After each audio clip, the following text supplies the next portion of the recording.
entrevistei um terceiro grupo. Esse grupo é bem reduzido. Foram pessoas que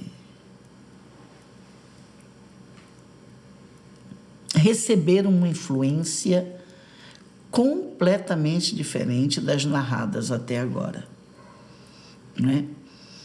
Essas pessoas que eu entrevistei estão se recuperando, retornaram ao processo de evolução espiritual, estão retornando, vamos dizer assim, não é tão recente nesse processo de querer superar, de querer... viram que não valeu a pena o caminho que seguiram, mas que receberam uma qualidade de energia completamente diferente. Muitas delas, é um grupo pequeno, não é? Porque esse grande grupo ainda estão atuando, esses espíritos estão atuando junto com o plano inverso, estão atuando junto com as colônias sombrias e ainda não procuraram as colônias luminosas. A grande maioria ainda não. Mas já está acontecendo o que sempre acontece nesses casos, né? As pessoas experimentam o mal, vivem o mal, até o momento que elas descobrem que sempre haverá alguém mais maldosa do que elas, né? Até o momento que o mal mesmo vai ensinar as pessoas a procurarem o bem. É terrível. E é sobre esses narrados que nós vamos falar a partir de agora. Então o rapaz conta isso, que ele era muito ambicioso, que ele era extremamente ambicioso. Ele disse: olha, você tem uma ideia, Lu, até meu pai eu enganei. Não é? Enganei. Eu vendi uma casa para ele e ele me pagou tudo na confiança. E depois eu disse que ele não vendeu, que ele não me deu dinheiro, ele não conseguiu provar, né? E eu tomei a casa. Então, eu tinha uma ambição assim, eu achava isso normal. Eu acreditava que se eu passasse a perna em um parente, pelo menos o dinheiro estava na família. Era melhor eu passar a perna naquele que eu achava bobão, abestalhado, porque a propriedade ficava na família, do que aparecer alguém de outra família e passar a perna naquele bobão. Não é? Então, eu acreditava que era melhor mesmo eu reger isso e ser, dentro da família, o esperto, não é? Enfim. E eu fiz, dentro desse caminho, muita sabotagem. O que eu não percebia que o maior sabotado era eu mesmo. Eu não percebi isso. Eu achava que eu estava tendo lucro, que eu estava... Eu fiz de tudo, assim. Eu fui aquele cara raposa mesmo, passava chapéu em todo mundo, dava perna, não perdia a oportunidade. Tinha um prazer imenso, não é? Em adquirir dinheiro, propriedades, através desse tipo de caminho, me dava uma satisfação interna. Se eu ganhasse uma coisa dentro do caminho, onde eu não precisei enganar ninguém, passar perna em ninguém, era só mais um patrimônio. Mas me estimulava, me desafiava eu ter que passar perna, ser o mais esperto, conseguir mais lucro, enganar as pessoas. Era uma coisa que me fortalecia, né? E eu magnetizei uma energia que me levou para um caminho muito... Aí foi que eu piorei, eu era isso, um homem ambicioso, corrupto, não é? E corruptor, corrompi muita gente, mas eu comecei a ser cruel. Eu piorei nesse caminho, eu aprofundei nesse caminho. E eu comecei a sentir prazer com crueldade. Começou com um animal, com um cavalo, não é, que eu vi se machucar. E eu assisti aquilo e eu me senti prazer em assistir aquela cena. Nossa, eu bebi até um pouquinho de água agora, gente.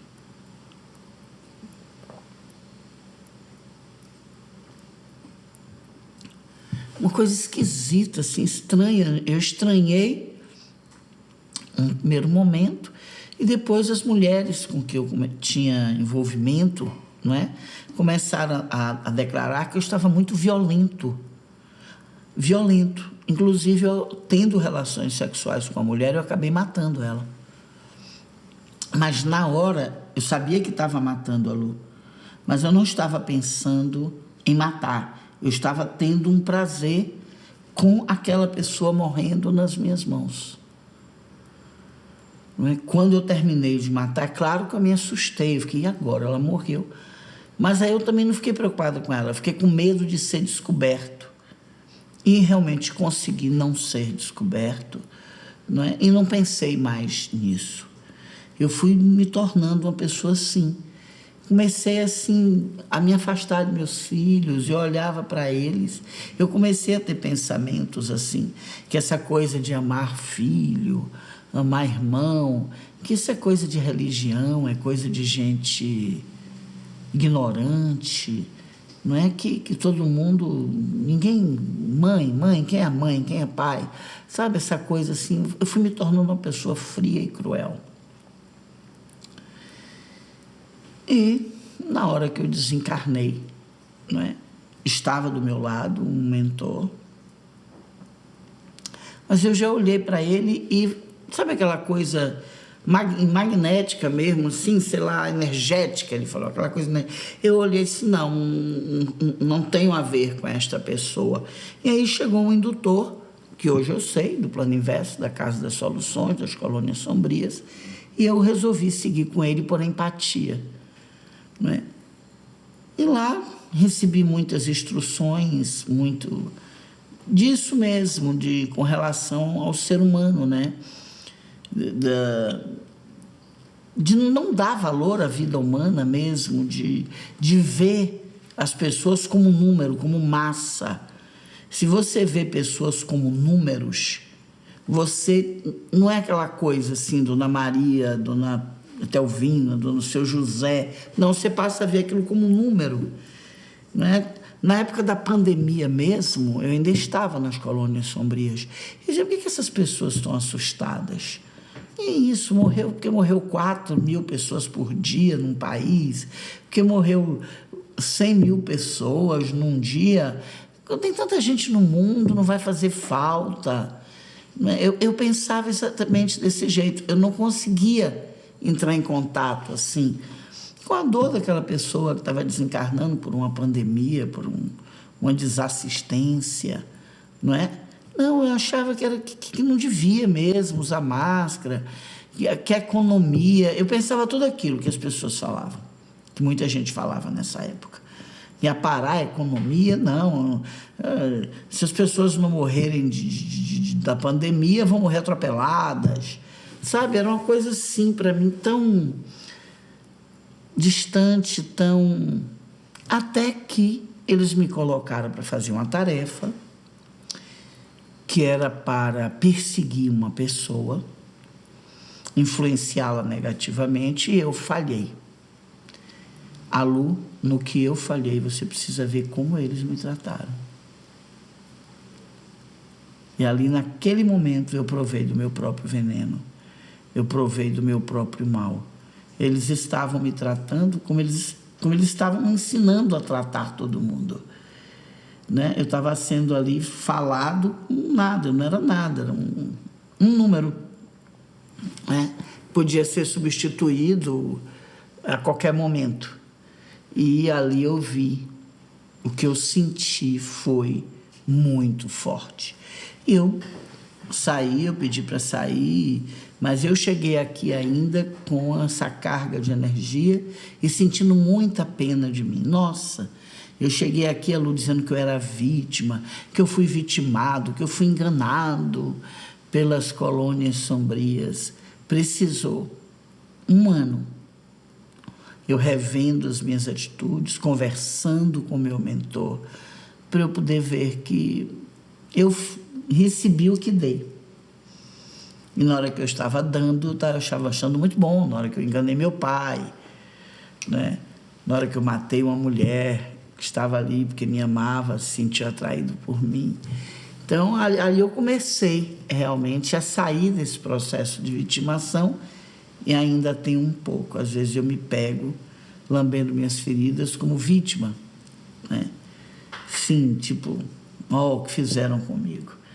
Mas com a presença constante do meu mentor, ele está me dando a condição de rever minhas coisas. Então, minha gente, o que é que as casas astrais me orientaram a compartilhar com vocês aqui? Tanto as colônias luminosas, os planetas de luz, planetas de outras dimensões de luz. A gente vai conversar um dia sobre a Agartha. Eu ainda não falei, né, Biel, sobre a Agartha? Tem sim. Tem uma live já sobre a Agartha, tem. Então, tem muitos planetas aí de outras dimensões que estão vibrando luz, que estão já enviando para nós a semente que nos possibilita desenvolver, que nosso corpo é uma terra. Vamos pensar que a gente é uma terra. A depender das sementes que chegam aqui dentro, né, a gente floresce. É por isso que nós, alquimistas, representamos a vida através de uma árvore, que é a árvore da vida. A cabala, né, uma árvore da vida, né? Enfim, porque é nisso que nós acreditamos, que nós somos um território e que vão chegando essas sementes, as sementes que não é boa a gente refrata e as sementes que são boas a gente utiliza para desenvolver. Então, a depender do nosso comportamento, eu disse a Baltazar assim, Baltazar, eu já sei como é que eu vou explicar essa parte lá, na hora que eu estiver fazendo minha live com minha família. Eu vou falar de flechas. Nós já estamos recebendo flechas. E essas flechas têm a ver com o nosso comportamento diário. Não é com aquilo que a gente quer ser, é com aquilo que a gente é. E aquilo que a gente é, só nós mesmos sabemos. Por mais que as pessoas convivam perto da gente, só a gente se conhece, quando se conhece, não é? Enfim, e ele me narrou que tem muitos que, tanto as colônias sombrias como as colônias luminosas, ele me falou das colônias luminosas, as sombrias primeiro, só um minuto. Esse último narrado me disse que a Casa das Soluções, o Plano Inverso, vive procurando que eles têm aqui embaixo, nossa superfície da Terra, que eles têm aqui, espíritos deles, procurando pessoas que estão recebendo, estão canalizando esse gen, né? Esse gen sombrio para iluminá-las, né? Para acompanhá-las, para estar perto delas quando desencarnarem, para já levar lá para o mundo deles. Eles me disseram isso. Ele me disse, eles ficam lá, eu já trabalhei com isso, inclusive. Durante alguns meses foi um dos meus trabalhos, não é? Eles me ensinaram como é que a gente chega perto de uma pessoa e identifica se ela tem energia alienígena e se essa energia é luminosa ou se ela é sombria. E eu informei mais de 300 mil pessoas. Eu e a equipe que estava trabalhando com isso, de pessoas em planeta Terra que já estão com essa frequência. Aí eu perguntei aos mentores das casas astrais, eu digo, e quem está com essa luz luminosa? Quem está recebendo essa influência luminosa? Vocês estão acompanhando? E eles me responderam o seguinte, que todos nós já temos acompanhamento do nosso mentor espiritual, não é? E que vamos saber lidar, porque as colônias sombrias, elas induzem, elas trabalham muito com indução, nos faz de marionete. E as colônias luminosas não são bem assim, elas respeitam o nosso livre-arbítrio. Então, não fica ali em cima da gente, faça isso, faça aquilo. Não. Não é importante que a gente faça o que a gente quer fazer, porque só assim, fazendo, atuando, é que a gente consegue ver a nossa construção e identificar o nosso nível de evolução.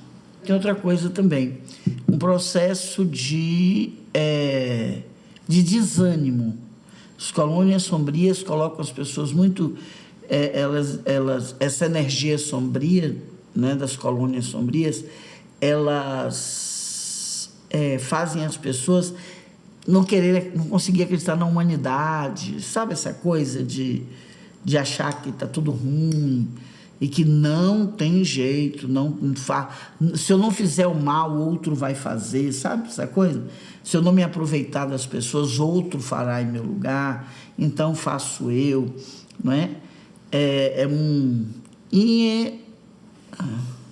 Então, e Baltazar está dizendo isso, que as pessoas precisam estar atentas a esses estímulos, não é? A esses estímulos. Se você tiver alguém aí que está sentindo esse estímulo denso, esse estímulo de ódio, que é rezar, é mudar a frequência.